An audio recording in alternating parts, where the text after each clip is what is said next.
नमस्कार रसिक श्रोते हो. तळघरातलं चांदीच्या पिंजऱ्यातलं ते, ही कथा आपण ऐकत आहोत. लेखक आहेत नारायण धारप आणि कथासंग्रहाचं नाव आहे रत्नपंचक. मोहनचा आणि अनुचा विवाह होतो. मोहनच्या नकळत ती जयदेवांना भेटलेली असते आणि जयदेवांनी तिला सर्वतोपरी मदत करायचं मान्य केलेलं असतं आणि त्यासाठी तिच्या आणि मोहनच्या रक्षणार्थ त्यांनी काही योजना पण केलेली असते. ती योजना त्यांनी अनुला समजावून दिलेली असते. इथपर्यंत आपला पहिला कथाभाग झालेला आहे. त्याचा पुढचा भाग आपण आज ऐकणार आहोत. हा भाग चौथा आहे. तर नारायण धारप यांची कथा तळघरातलं चांदीच्या पिंजऱ्यातलं ते ऐकूया. रात्रीच्याच फ्लाईटने आम्ही हनीमूनसाठी नॉर्थला जाणार होतो. रिसेप्शन उरकताच आमची सामानाची बांधाबांध आणि निघायची तयारी सुरू झाली. वेळेला जणू पंख फुटले होते. माझ्या मनातून चांगले 3 आठवडे तरी काढायचे होते, पण अरूचा आग्रह होता की आठवड्याच्या आतच परत यायचं. मागाहून वाटलं तर आम्ही पुन्हा जाऊ शकलो असतो, पण आता तरी तिच्या मनातून लवकर परत यायचं होतं आणि तिची प्रत्येक लहान सहान इच्छा पुरी करण्यासाठी तिला मी माझ्या जन्माची जोडीदारीण बनवली होती. प्रवासाचे 2 दिवस वगळता हॉटेलमध्ये वास्तवासाठी तसे आम्हाला 3च पूर्ण दिवस मिळाले. त्या 3 दिवसांबद्दल मी एवढंच म्हणतो, ते सर्व दिवस, त्यांच्यातला क्षण आणि क्षण आम्ही दोघं एकमेकांसाठी जगलो. 7व्या दिवशी आम्ही परत आलो. हुशार अरू. आमचा विवाह ठरताच तिने डेकोरेटर्सना ऑर्डरही दिल्या असाव्यात. आम्ही परत येऊन घरात पाय टाकला आणि स्तिमित होऊन मी पाहतच राहिलो. सर्व घराचं स्वरूपच पालटून गेलं होतं. नवीन आकर्षक फर्निचर, नवीन वॉल डेकोरेशन्स, नवीन खरी आणि आर्टिफिशियल प्लांट्स, नवीन कोरीव कामाची पार्टिशन्स, नवे पडदे, नवीन लाईट फिक्चर्स. असं वाटत होतं की आपण एखाद्या नव्या वास्तूतच आलो आहोत. तिच्या सौंदर्यदृष्टीचं कौतुक करावं तेवढं थोडंच ठरलं असतं. अरू माझ्याकडे अपेक्षेने पाहत होती आणि मी अंगठा आणि तर्जनी यांचं वर्तुळ करून बेस्ट हा संकेत दिला. आमच्या कन्सर्नच्या दैनंदिन कारभारातून मी स्वतःला जरी दूर ठेवलं होतं तरी डायरेक्टरी या नात्याने माझा अनेक कंपन्यांशी संबंध होताच. त्यांच्या मीटिंग्स झाल्या होत्या, अनेक मेमोरँडम होते, अनेक कागदपत्रं होती ज्यांच्यावर माझ्या सह्या आवश्यक होत्या. स्पोर्ट आणि सोशल लाईफचे दुवे मधल्या विवंचनेच्या काही महिन्यात तुटले होते. ते परत जोडायचे होते. अरूचाही मित्रपरिवार मोठा होता. या सर्व व्यापात मन रमत होतं. एक आधुनिक, आदर्श, सुखी संपन्न कुटुंब अशी आमची प्रतिमा व्हायला लागली होती. दिवस सोन्याचे बनून येत होते. जशी काही आयुष्यात वसंताची सकाळ उगवली होती आणि काळ तिथेच थांबला होता. पुढचं सर्व आयुष्य अशा सोनेरी क्षणांचं असणार होतं. एवढ्या तेवढ्याने माणूस किती हुरळून जातो. आकाशातले तारे पाहत चालत असतो आणि पायाखाली उलगडणाऱ्या गर्तेकडे दुर्लक्ष करतो. ती गर्ता त्या रात्री माझ्यासाठी उलगडली. अशाच कोणत्या तरी पार्टीला जाऊन आम्ही बरेच उशिरा घरी परतलो होतो. पार्टीचे कपडे अरू बदलत होती आणि मी अनिमिष नेत्रांनी तिच्या गौरकायेच्या मोहक हालचाली पाहत होतो. आणि एकाएकी खोलीतला सोनेरी प्रकाश मंदावला. स्टिरिओवर संगीत वाजत होतं. ते थांबलं होतं. त्याऐवजी घोंगावणाऱ्या वाऱ्याचा आवाज खोलीत घुमायला लागला. प्रकाश आणखीन कमी होत होता. अंधार वाढत होता. त्याच्याबरोबरच गारवाही वाढत होता. सुख, समाधान खोल खोल गर्तेत कोसळत गेलं होतं. हा काय प्रकार होता? मला तर कशाचा अर्थबोधच होत नव्हता. मोहन, मोहन, अरुची हाक आली, पण खूप लांबवरून आल्यासारखे वाटत होते. अगदी शेवटच्या क्षणीच्या क्षीणसर प्रकाशात मला दिसलं की माझ्या आसपास आमची बेडरूम नाही, ती तळघराची खोली होती. मेंदूत धोक्याच्या घंटा खणखणत होत्या. मनात विचार खरोखर विजेच्या वेगाने येत असले पाहिजेत. त्या शेवटच्या हजारांश सेकंदाला माझी खात्री झाली की आपली सुरक्षिततेची भावना भ्रामक होती. केवळ दुर्लक्ष केल्याने ते मागे हटलं नव्हतं, तर त्याच्या संधीची वाट पाहत थांबलं होतं. आसपास हिरवट काळपट प्रकाश होता. एखाद्या प्रचंड इमारतीच्या गोलाकार कॉलमसारखे धातूचे चकचकते जाड जाड दंडगोल सरळ वर गेले होते. वरच्या धुसर अवकाशात अदृश्य होत होते आणि एक प्रचंड आकार माझ्यावर वाकला होता. परात एवढे हिरवट डोळे माझ्यावर खिळले होते. विचकलेल्या जबड्यात हात हात उंचीचे दात होते. माझ्या सभोवती तो चांदीचा पिंजरा होता, पण आता आमची परिमाणं बदलली होती. मग त्याच्या कांठळ्या बसवणारा खरखरता आवाज घुमत आला. तुम्ही मानव किती मूर्ख असता, मूर्ख मूर्ख, पण स्वतःला किती शहाणे समजता. तुम्हाला काय माहीत असतं? काहीही नाही. तुला काय वाटलं 4-6 महिन्यांच्या उपासमारीने माझा नाश होईल? मूर्ख, मी काय खातो, कसा जगतो, कुठे वावरतो याची तुला काय कल्पना आहे? हां, काय कल्पना आहे? काहीही नाही. पण मी जरा सरलो की लागलीस तू धरून चाललास की मी तुझा नाच सोडला. अरे शतमूर्खा, तुमचं घराणं मला टिकवलं पाहिजे का आणि कसं विचारू नकोस. तुमच्या दोघांच्या मिलनातून जन्माला आलेला नवा जीव तुझ्या पत्नीच्या गर्भात वाढत आहे.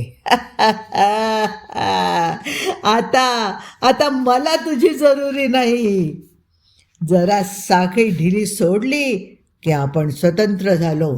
या भ्रमात बागडायला लागणारे तुम्ही मूर्ख मानव, आता या शेवटच्या क्षणी ओळख की तू माझा सततचा गुलाम होतास.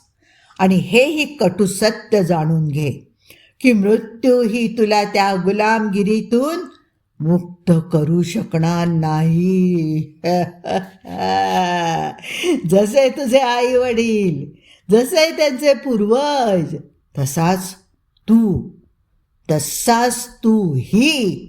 तूही त्यांच्यासारखाच होणार आहेस.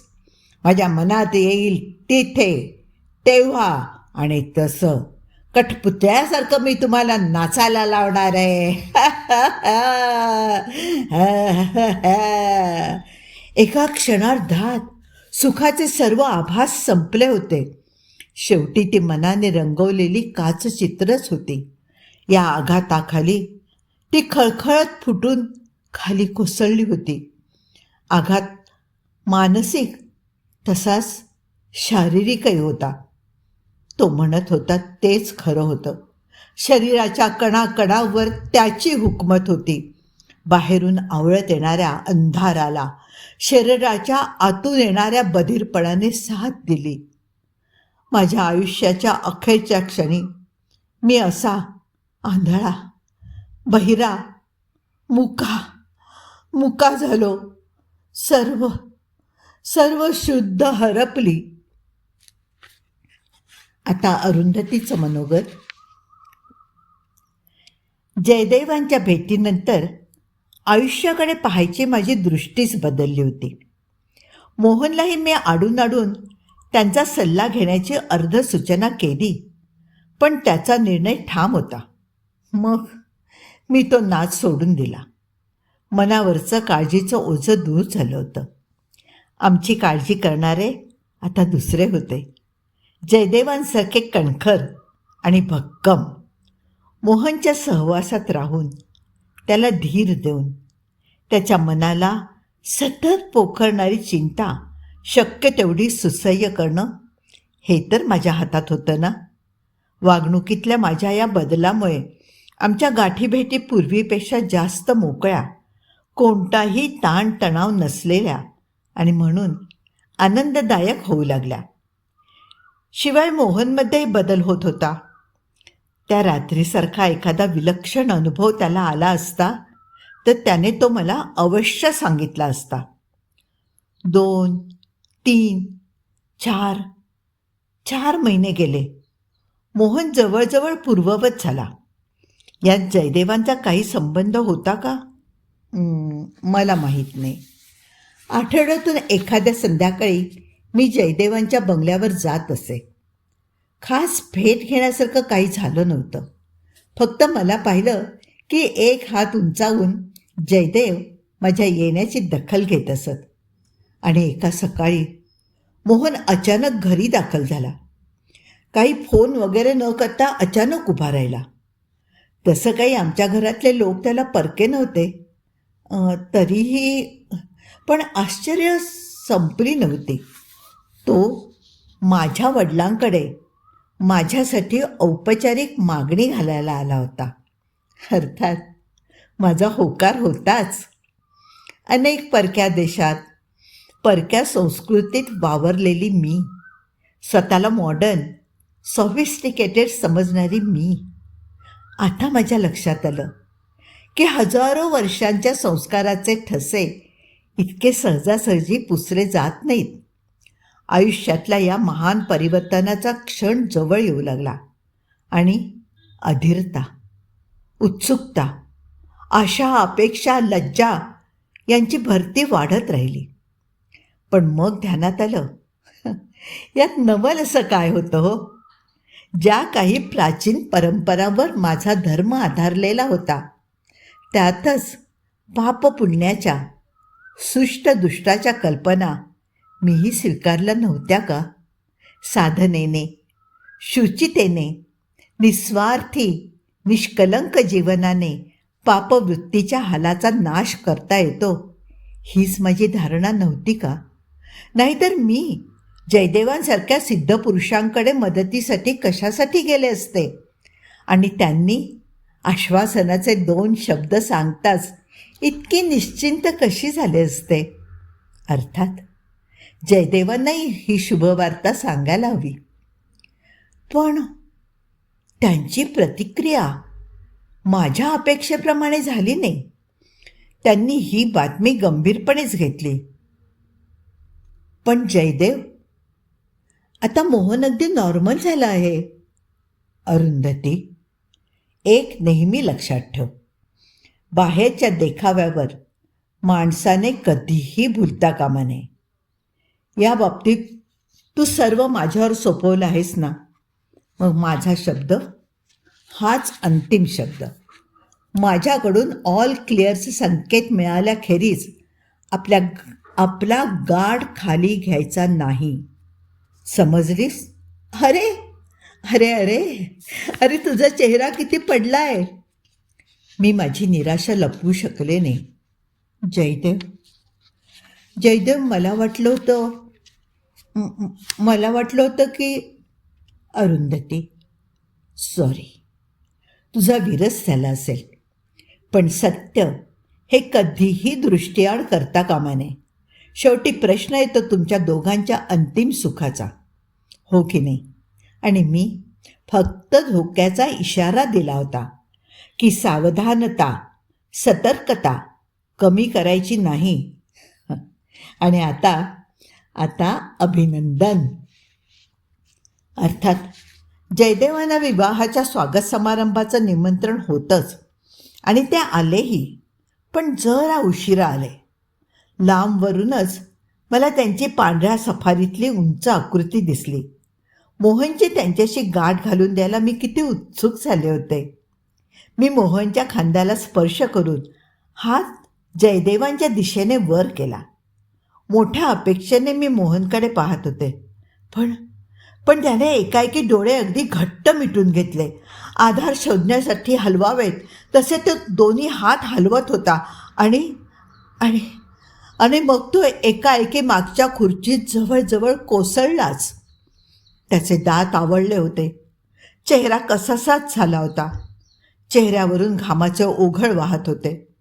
माझ्या काळजाने तर ठावच सोडला होता.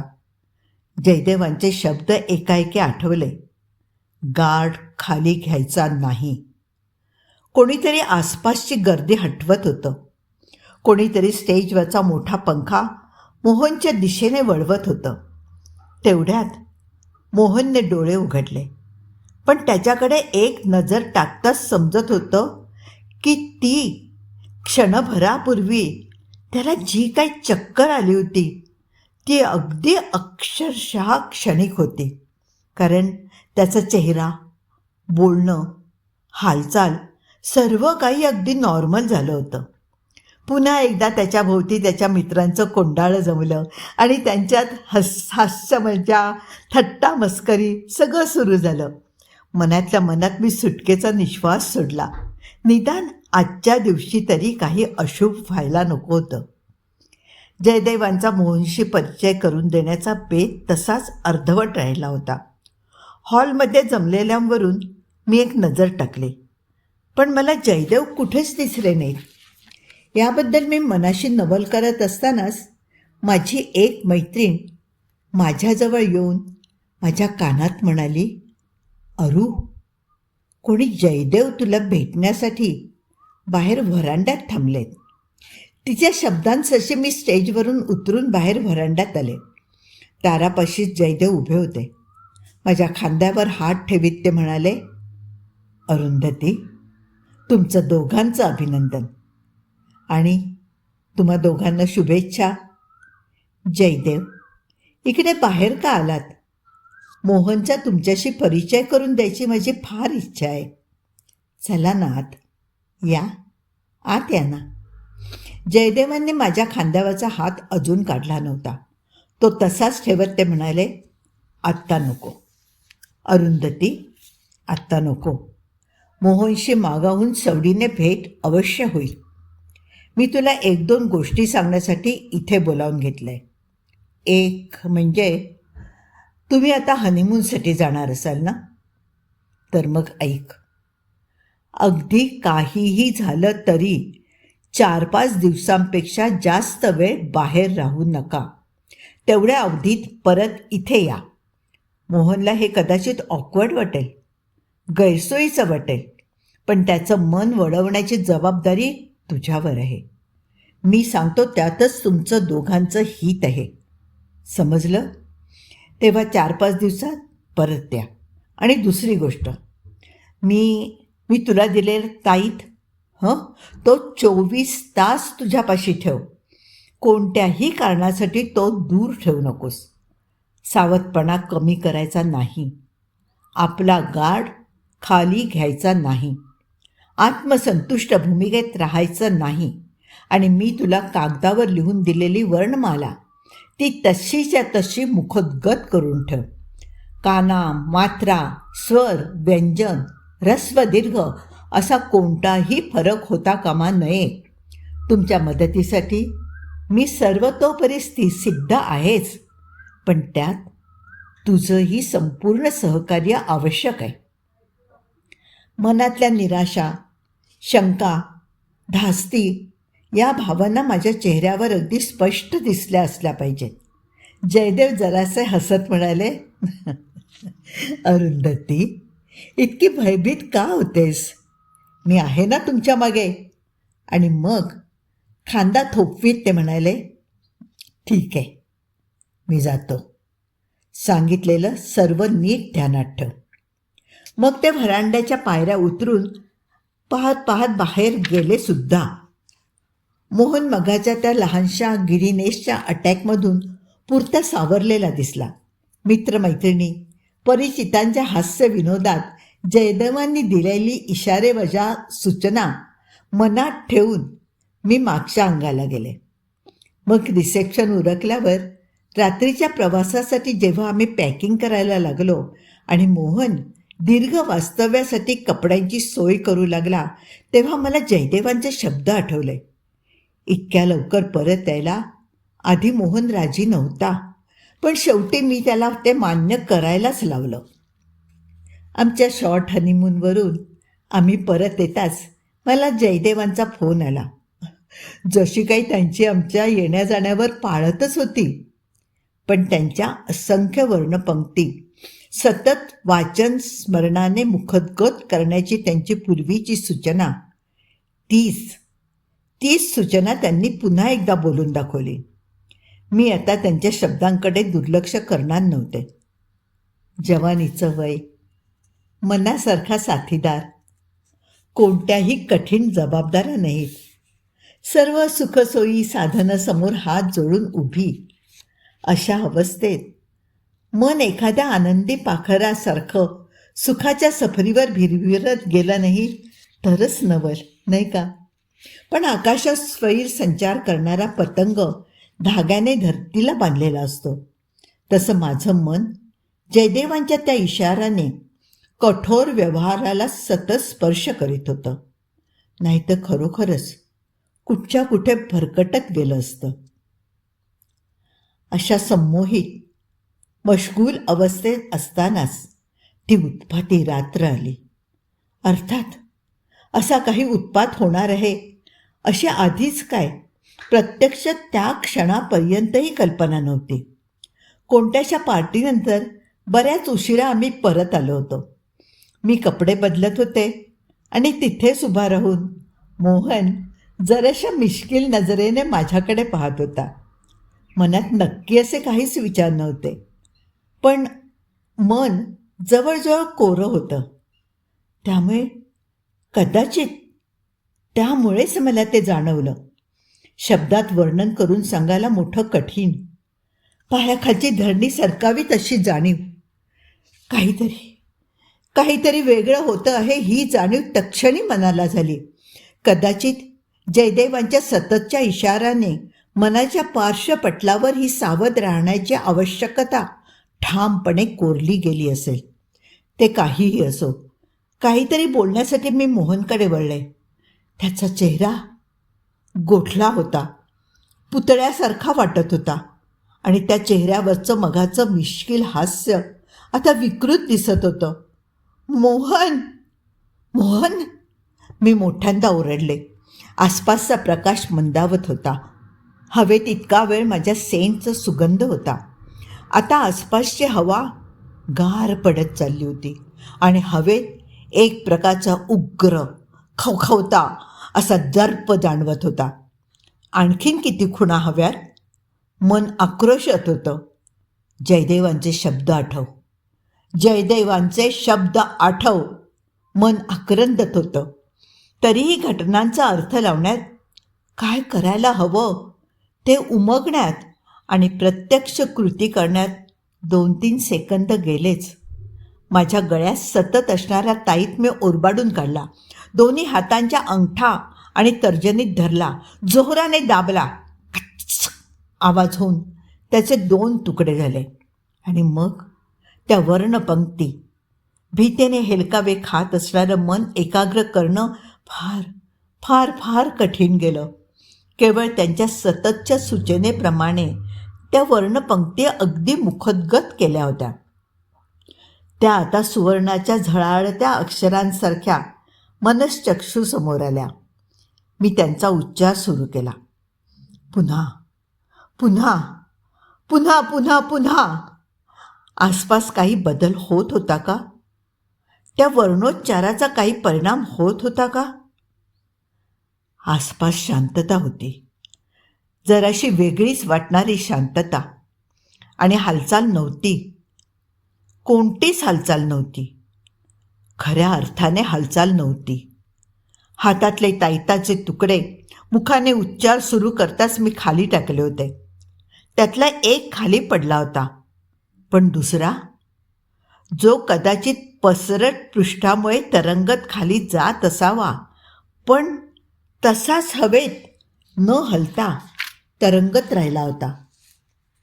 पंखा फिरायचा थांबला होता, पण पंख्याच्या वाऱ्याने हवेत वर उचलला गेलेला फ्लॉवर प्रिंटचा पडदा तसाच हवेत कमान करून उभा होता आणि मोहनही त्याच अवस्थेत गोठला होता. पण आता मगाशी दिसलं नव्हतं ते ते मला दिसलं. एक अगदी अस्पष्ट पण अक्राळ विक्राळ आकृती मोहनवर झेपवण्याच्या पवित्र्यात गोठली होती. जयदेवांची वर्णमाला उच्चारण्यात मला आणखी सेकंदबद्ध भराचा उशीर झाला असता तरी त्या आकृतीने मोहनवर झेप घेतली असती.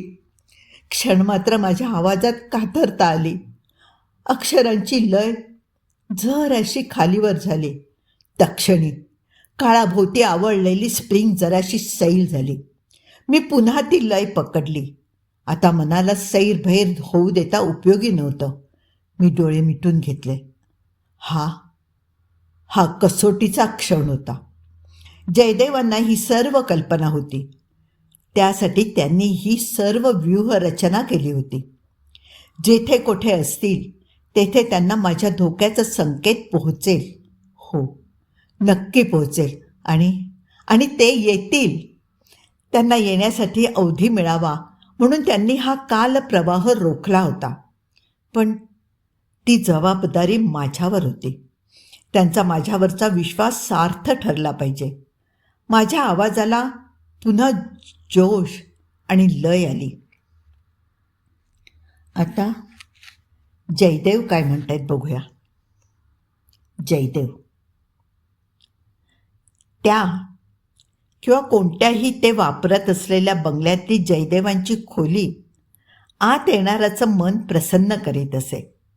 जयदेवांचं वावरणं आणि राहणी वरवर पाहणाऱ्याची अशी कल्पना झाली असती की उत्तम कपड्यात राहणारा, आलिशान बंगल्यात वावरणारा हा एक गुलहौशी असामी आहे आणि तो समज दूर करण्याचा जयदेवांनी प्रयत्नही केला नसता.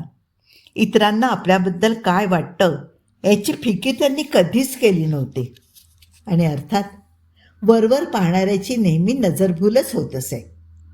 ऐशारामी आणि ख्याली खुशालीनं दिसणारं आयुष्य हे ग्रॅनाईटवर केलेल्या पॉलिशसारखं होतं.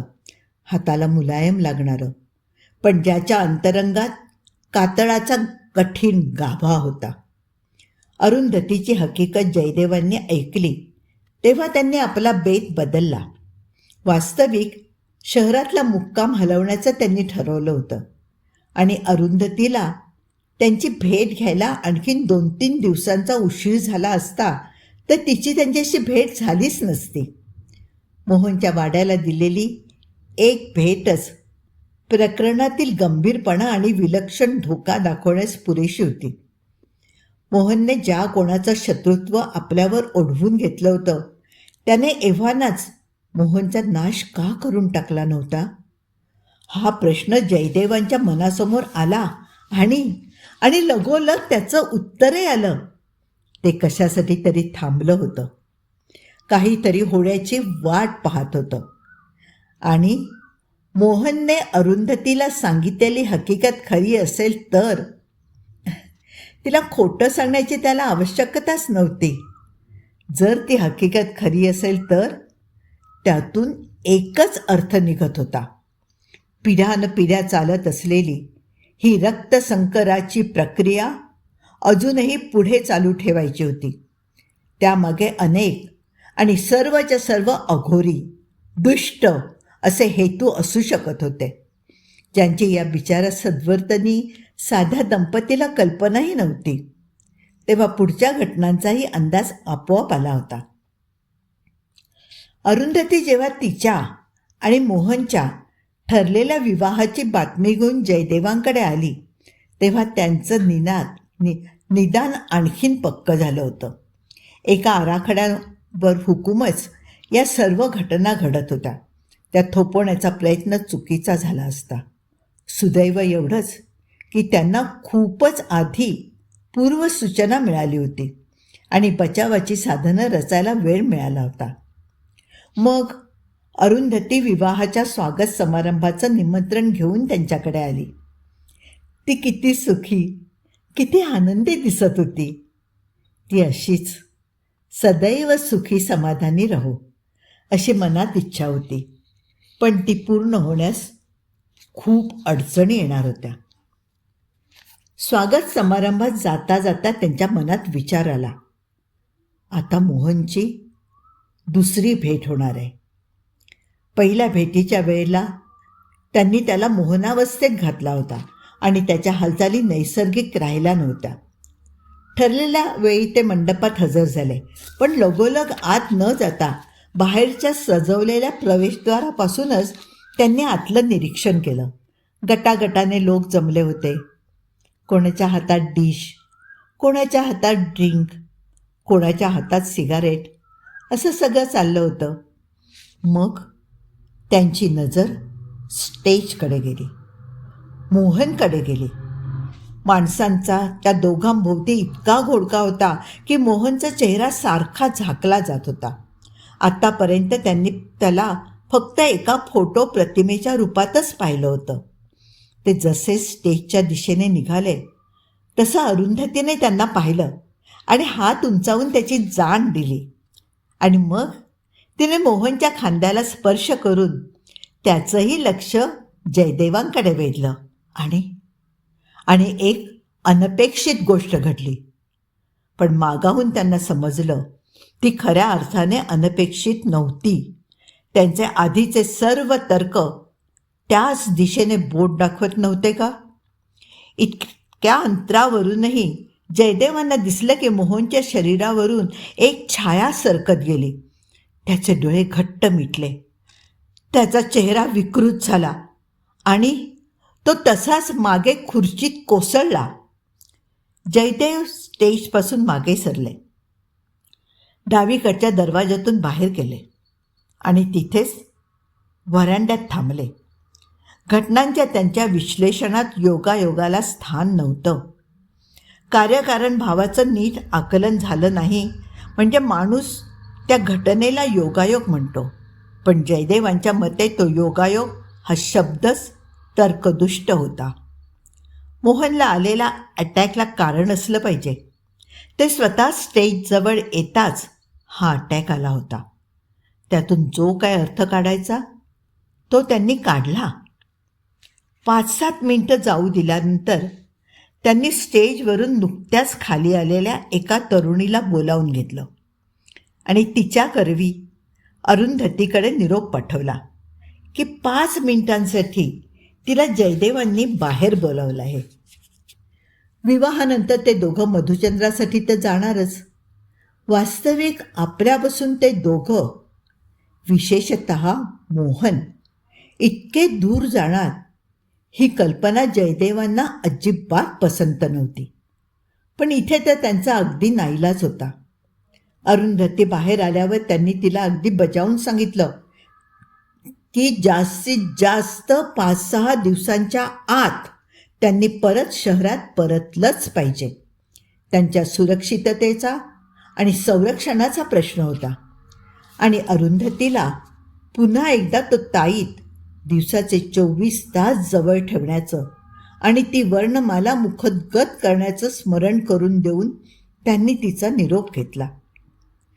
विवाहाचा क्षण म्हणजे तिच्या आयुष्यातील सर्वोच्च आनंदाचा क्षण. बिचारी किती खुशीत होती. आणि जयदेवांचे शब्द ऐकता ऐकता तिचा चेहरा किती गोरामोरा झाला. तिने निष्काळजीपणाने राहू नये एवढंच त्यांना सुचवायचं होतं. तिला काय एवढं घाबरवायचं नव्हतं. पण काही वेळाने ती शांत झाली आणि आत गेली. मोहन, अरुंधती मधुचंद्रानंतर परत शहरात येईपर्यंतचे 5 दिवस जयदेवांना जरा अस्वस्थतेतच गेले. अर्थात त्या 5 दिवसात त्या दोघांच्यावर खरोखरच काही अक्रीत ओढवलं असतं तर जयदेव मदतीसाठी हजर झाले असतेच. तो मार्ग कितीही कष्टाचा, क्लिष्ट, क्वचितच वापरत आणला गेलेला असला तरीही. पण तो वापरायची वेळच आली नाही याचं त्यांना समाधान वाटलं. काही आपत्ती न ओढवता ते दोघंही शहरात हजर झाले आणि जयदेवांचा खडा पहारा सुरू झाला. बाहेर कुठे जाऊन नाही, त्यांच्याच खोलीत बसून. आता त्या खोलीचं काही वर्णन आवश्यक आहे. भेटायला आलेल्यांची ज्या भागात जयदेव भेट घेत असत तो भाग एका पडद्याने अलग केला गेला होता आणि त्या पडद्यामागेच जयदेवांची खरी जागा होती. जयदेवांखेरीज या जागेत कोणालाही प्रवेश नव्हता, पण इतरांचा प्रवेश रोखण्यासाठी त्यांना भक्कम कुलूपबंद दारं किंवा पोलादी गजांच्या सळ्यांची आवश्यकता नव्हती. त्या पडद्याकडे जाणाऱ्याला त्याच्या प्रत्येक पावलागणी आपण एखाद्या उभ्याच्या उभ्या कड्यावर चढत असल्याची भावना होई. आसपास हवा नसल्यासारखी दमछाक होई. समोरून आणि वरून शरीराचा चोळामोळा करून टाकेल अशी एखादी अतिप्रचंड वस्तू आपल्यावर घरंगळत कोसळत आहे असा भास होई. हिंस्र श्वापदांचा गुरगुरण्याचा आणि फिसकारण्याचा आवाज कानावर येई. अगदी मी मी म्हणणारी धीराची माणसंसुद्धा 2 पावलावरच थांबत आणि पडद्यापासून मागे सरत. तरीही एखाद्याला सुदैवाने आत प्रवेश मिळाला असताच तर त्याला आत काही विशेष दिसलं नसतं, किंवा दिसलं असतं त्यातली विशेषतः त्याला काही जाणीव झाली नसती. उदाहरणार्थ 3 चांदींच्या खुरांवर बसवलेलं एक पाषाण पात्र त्याला दिसलं असतं, पण त्याला हे समजलं नसतं की ते चांदीचे खूर 3 वेळा वितळून शुद्ध केलेल्या चांदीचे आहेत आणि वरचा पाषाण हा अजोईक कालखंडातला, जेव्हा पृथ्वी तलावर एकपेशीय बॅक्टेरियाची सुद्धा निर्मिती झाली नव्हती तेव्हाच आहे. जीवस्पर्शातून ती रचना इतकी अलिप्त होती आणि चांदीवर त्याला जी कोरीव नक्षी दिसली असती त्या फसव्या साध्या रेषातून वाहणाऱ्या शक्तीच्या अस्तित्वाची सुद्धा त्याला कल्पना आली नसती. एका शिसवीच्या आणि कोरीव काम केलेल्या भक्कम उभ्या स्टँडला म्युझियममध्ये फोटो लावलेले असतात ना, तसे गोल गोल फिरणारे पूर्ण उंचीचे आरसे होते. म्हणजे साध्या निरीक्षकाला ते आरसे वाटले असते, पण अनभिज्ञ माणसाने एकाएकी त्यांच्यासमोर उभं राहून आपली छबी पाहण्यासाठी नजर टाकली असती तर सांगता येत नाही त्याला काय दिसलं असतं ते. ही केवळ 2 उदाहरणं. रोजच्या वापरातल्या, माणूस सहजपणे 1000दा हाताळतो अशा अनेक वस्तू त्या खोलीत होत्या. कॅट्स कॅडलसारख्या विणलेल्या तलम सुताच्या जाळ्या, शोभेसाठी डेकोरेशन म्हणून लावले आहेत असे वाटणारे रंगवलेले, विणलेले, कोरीव कामाचे, गवताचे, मातीचे, पत्र्याचे, लगद्यासारख्या इतरही वस्तूंपासून बनवलेले मुखवटे, वेगवेगळ्या आकारांच्या वेगवेगळ्या धातूंच्या घंटा, एखाद्या अतिकुशल टॅक्सिडर्मिस्ट हस्तकाम असलेले अगदी जिवंत वाटणारे गरुड, ससाणा यासारखे पक्षी आणि पण यादी संपणारच नाही.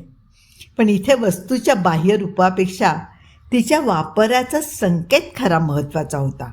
उदाहरणार्थ जाळी पकडणे, मुखवटा लपवणे, घंटा नाद निर्मिती, शिकारी पक्षी हल्ला आणि त्यांच्या मात्रेत फरक होऊ शकत होता. थोडक्यात अजाणत्याने बेसावतपणे आत पाऊल न टाकण्यासारखी ती खोली होती. मोहन अरुंधती त्यांच्या शॉर्ट हनीमून नंतर परत आल्याचं जयदेवांना अरुंधतीच्या फोनवरून समजलं. त्या 5-6 दिवसात काही वेळेबाकडं घडलं नाही ही परमेश्वराची कृपाच समजायची. त्यांनी मनाशी विचार केला. त्यानंतर जसजसा एक दिवस उलटत चालला तशी जयदेवांच्या प्रतीक्षेला धार चढत चालली. एवढ्यातच काहीतरी होणार आणि त्या प्रसंग मालिकेत हस्तक्षेप करण्याचा त्यांचा क्षण येणार असा त्यांचा अंदाज होता. त्यांचा अंदाज चुकला नाही. त्यांचा अंदाज चुकला नाही. रात्री 10 नंतरचा सुमार होता. आतल्या खोलीत जयदेव बसले होते आणि काही जुन्या हस्तलिखितांचा संदर्भ लावण्याच्या प्रयत्नात होते. बाहेरच्या खोलीतून अनेक काच वस्तू खळखळत फुटल्याचा आवाज आला. जयदेव लगबगीने बाहेर आले. त्यांना न आवडलेलं काचेचं झुंबर त्यांनी छताच्या एका हुकाला अडकवलं होतं. ते सर्व झुंबरच्या झुंबर खाली कोसळलं होतं. लोलक, मणी, काच पात्र सगळ्याचा चक्काचूर झाला होता. अरुंधतीने गळ्यातला ताईत मोडला होता. ताईतात या झुंबराचा फोटो होता. काही एका खास प्रक्रियेने तो फोटो आणि प्रत्यक्ष झुंबर यांच्यात तादात्म्यता होती आणि फोटो छिन्न विछिन्न होताच तोच परिणाम झुंबरावरही प्रकटला होता. झुंबर मोडून पडलं होतं. ज्या क्षणाची जयदेव वाट पाहत होता तो क्षण आला होता. अरुंधतीच्या तिच्यावर सोपवलेल्या कार्यापैकी अर्धा भाग तर पार पडला होता. जयदेवांना इशारा देण्याचं काम केलं होतं. जयदेव आशा करीत होते की तिला पाठ करून ठेवायला सांगितलेल्या वर्णपंक्ती ती विसरली नसेल आणि या आणीबाणीच्या विलक्षण मानसिक तणावाच्या क्षणीही तिची स्मृती तिला दगा देणार नाही आणि तिचे उच्चार स्पष्ट, यथायोग्य असतील आणि अचूक असतील. त्याखेरीज त्यांना आवश्यक तो अवधी मिळणारच नव्हता. ती त्या वर्णपंक्तीचा यथायोग्य उच्चार करीत राहणार होती. तोपर्यंत प्रत्यक्ष काळच थोपवला जाणार होता. ध्वनिशक्ती, कालशक्ती, विचारशक्ती ही सर्व एकाच आदिशक्तीची विविध रूपं आहेत. काही ठराविक मार्गांनी त्यांच्यात आदानप्रदान, रूप बदल, संकोच, विस्तार इत्यादी बदल घडवले जाऊ शकतात. पण त्या क्लिष्ट प्रक्रियेच्या स्पष्टीकरणाची जागा ही खासच नाही. पुढच्या जयदेवांच्या हालचाली झटपट झाल्या. मोहन अरुंधती यांचा फोटो टिपॉयवरच होता. तो जयदेवांनी उचलला. त्या चांदीच्या खुरांवर उभ्या असलेल्या पाषाणपात्रात ठेवला. पाषाणपात्र स्फटिकासारख्या स्वच्छ पारदर्शक पाण्याने भरलेलं होतं. फोटोला मागे लावलेल्या लोखंडी वजनामुळे फोटो द्रवाच्या तळाशी गेला. त्या द्रवात जयदेवांनी एक अत्यंत उग्र पण सुगंधी वासाची कुपी ओतून रिकामी केली होती आणि शेजारचाच एक जवळजवळ 1000 वॉटचा फ्लड लाईट लावून त्याचा प्रखर झोत त्या काचपात्रातील द्रवावर सोडला. पुढच्या 5-7 मिनिटातच त्यांनी कपडे बदलले. अशा वेळी बरोबर नेण्यासाठी कायम तयार करून ठेवलेली बॅग उचलली आणि बंगल्यातून ते बाहेर पडले. आता ऐकूया अरुंधतीचं मनोगत. अरुंधती. मोहनच्या तोंडून ती विलक्षण हकीकत ऐकली होती. मोहन काही खोटं किंवा बनवून सांगत असेल असा विचारही माझ्या मनात आला नाही. पण ती हकीकत विश्वास ठेवायला किती कठीण होती. जयदेवांची गाठ घेतली, पण त्यांनीही या हकीकतीच्या खरेपणाबद्दल किंवा शक्यतेबद्दल एक शब्दही उच्चारला नाही. पण त्यांचं एक वाक्य मला मनोमन पटलं होतं. समज अरुंधती, या गोष्टी तशा नसतील. त्यांच्यापासून काही धोका नसेल. अगदी आपली सर्व तयारी फुकट गेली तरी काही बिघडत नाही ना? नाही ना बिघडत. पण समजा गोष्ट उलट निघाली, धोक्याचा क्षण आला आणि आपली तयारी नसली तर? तर मग काय? तेव्हा तयार असणंच चांगलं, नाही का? तेव्हा त्यांचा शब्द मी कसोशीने पाळत आले होते. माझं सर्व जग एका क्षणात बदललं. आजपर्यंतच्या विश्वासाला तडे गेले. पायाखालची कठीण कातळाची वाटणारी धरती शेवटी धुरासारखी विरळ निघाली. जयदेव म्हणत होते तो क्षण आला होता. मी तो ताईत बोटात चुरमडला. शब्दपंक्तींचा उच्चार सुरू केला आणि आणि माझ्या भोवतीचा सर्व काळ गोठला. हालचाल थांबली. एका नव्या दुनियेत माझा प्रवेश झाला होता. ताईताचा पातळ चकाकता तुकडा हवेत तरंगत होता. पडद्याची पंख्याच्या वाऱ्याने वर गेलेली कमान तशीच होती. आसपासचा प्रकाश कमी होत होता. हवेतला खवखवता दर्प तीव्र होत होता. माझं अवधान किती काळ टिकणार? लय कशी साधणार? शेवटी सर्व काही असह्य होऊन मी डोळे मिटून घेतले. हातात चेहरा झाकून घेतला आणि नियतीचा जो काही प्रहार होणार असेल तो सहन करण्यासाठी शरीर आणि मन घट्ट केलं. 1 सेकंद गेला. 5 सेकंद गेले.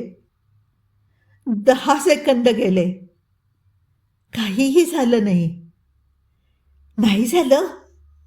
काही नाही झालं.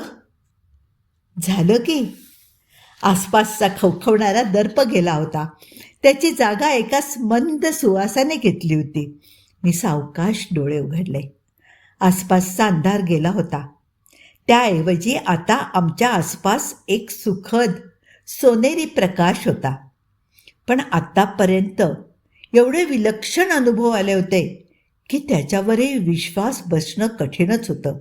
कारण असं वाटलं होतं की सर्व जग स्थिर आणि अचल असलं तरी ते जग आपल्या भोवती सावकाश हेलकावे खात आहे. मला खरोखर त्या जाणीवेचं वर्णनच करता येत नाही. एखादा हलत्या पाण्याखाली गेला तर त्याला बाह्यसृष्टी कशी जाणवेल? तसं मला जाणवत होतं. त्या अनुभवाला खरं म्हणजे खरं कसं म्हणायचं? आणि मग समजलं, आपण शंका घेत होतो तेच बरोबर होतं. सुरक्षिततेची, सुटकेची भावना भ्रामक होती. क्षणमात्र सर्वत्र पुन्हा एकदा अंधकार झाला. माझ्या सर्व शरीरातून, मुख्यतः पोटातून एखादा सूळ खुपसल्यासारखी तीव्र जीवघेणी वेदना सरकत गेली. खरोखरच माझी शुद्ध हरपली असली पाहिजे. काही वेळाने मला भान आलं. किती वेळाने? कसं सांगणार? वेळेला अर्थच राहिला नव्हता. अर्थच काय, अस्तित्वच राहिलं नव्हतं. नाही, काहीच राहिलं नव्हतं, नाही का? काळ प्रत्यक्ष थांबला होता. पण मला जाग आली, शुद्ध आली आणि कोणताही बाह्य पुरावा नसताना मनोमन खात्री झाली की सर्व काही व्यवस्थित झालं आहे, सर्व संकट टळलं आहे. मी खाटेपाशी खाली गालिच्यावर बसले होते. मोहन समोरच्याच खुर्चीत डोळे मिटून बसला होता. त्याचा चेहरा शांत होता, पण भयभीत नव्हता. आणि त्याच्यावर झेपवताना दिसलेला तो हिरीस भयानक आकार, तो खवखवता दर्प, तो आवळणारा अंधार, नाही, आता कशाचाही मागमूस नव्हता. पण म्हणजे ते खोटं खासच नव्हतं. काहीतरी घडलं होतं, पण ते सर्व माझ्या आकलना पलीकडचं होतं. प्रतिहल्ले झाले होते. आक्रमण, संरक्षण झालं होतं. मला फक्त त्याचे क्षीण आणि ओझर ते प्रक्षेप जाणवले होते. मी मनगटावरच्या घड्याळात पाहिलं. 5 वाजले होते. पहाटेचे 5. म्हणजे मध्ये जवळजवळ 7 तास गेले होते. नवलने सारं शरीर अवघडल्यासारखं झालं होतं. मोहनपाशी जाऊन मी त्याचा खांदा जरासा हलवला. त्याचे डोळे सावकाश उघडले. त्याच्या चेहऱ्यावरून किती विलक्षण भाव एकामागून एक असे गेले. आधी कुतूहल, मग आठवण, मग भीती, मग शंका, मग नवल आणि मग समाधान. प्रश्नार्थक नजरेने तो माझ्याकडे पाहत होता.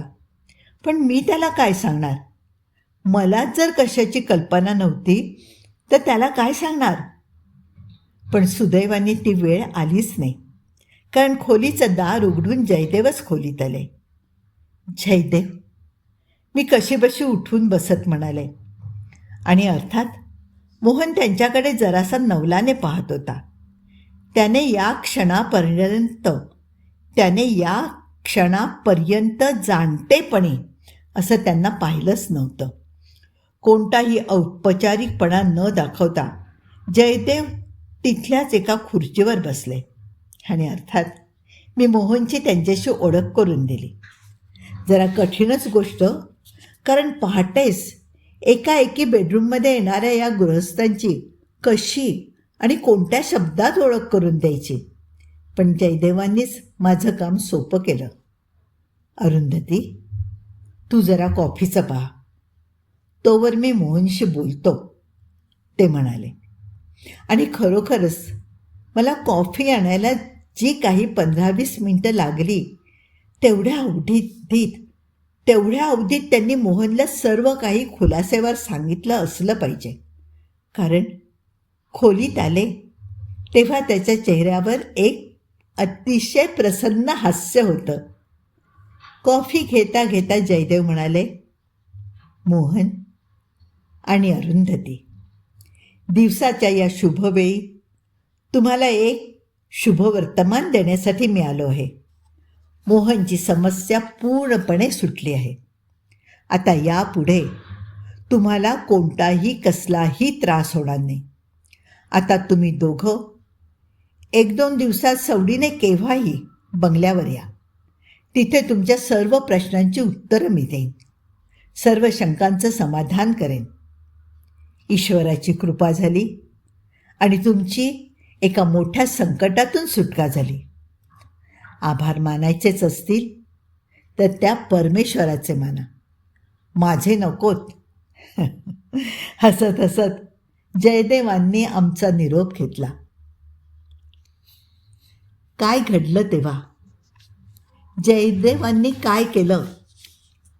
अरुंधती आणि मोहन ह्या दोघांच्या आयुष्यामध्ये आणि त्यांच्या पुढील पिढ्यांच्या आयुष्यातही येणारं एक फार मोठं भयानक, क्रूर, दुष्ट, अमानवी असं संकट त्यांनी कसं दूर केलं, हे सगळं आपण पुढच्या भागात ऐकणार आहोत.